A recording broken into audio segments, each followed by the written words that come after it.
Real estate includes things which are affixed to the land.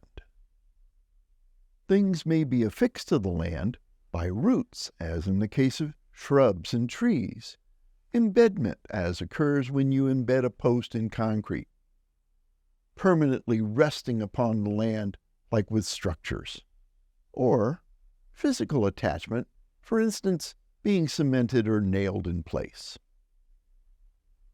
Things attached to the earth naturally are real estate. Examples of natural fixtures attached to the land include trees, shrubs, and grass. However, natural items planted and cultivated for consumption are fruits of labor. These include such things as crops and standing timber. Crops and timber are ordinarily considered real estate. However, industrial crops and standing timber sold under a purchase agreement and scheduled to be removed are considered personal property. Let me repeat that. Crops and standing lumber that have already been sold are personal property. A fixture is personal property that has become permanently attached to real estate. As it is permanently attached, it effectively becomes part of the real estate and is conveyed with it. For example, think of a vanity installed in a bathroom.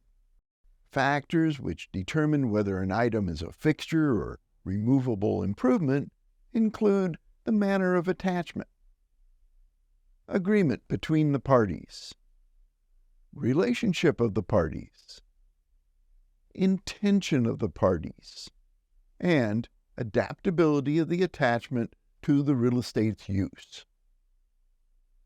These factors can be memorized using the mnemonic device Maria.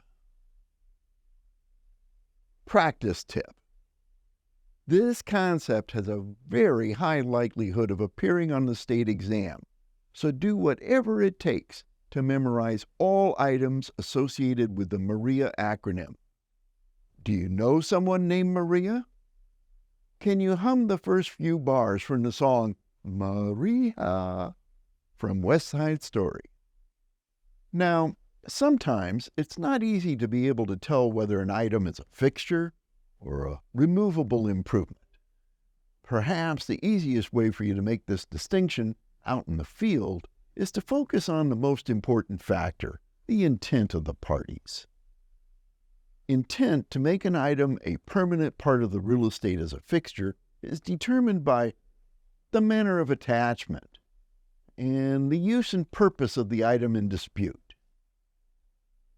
For example, when an item is attached to real estate by bolts, screws, cement, or the like, the item is likely a fixture and part of the real estate.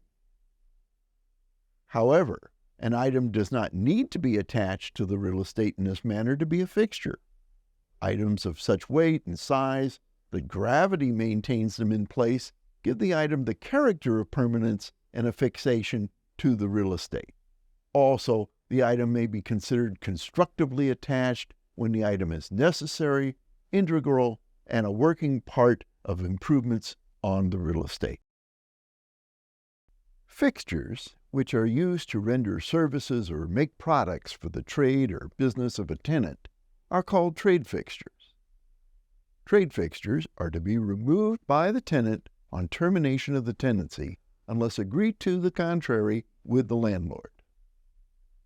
Keep in mind that the removal cannot unduly damage the real estate. Thus, trade fixtures are considered personal property.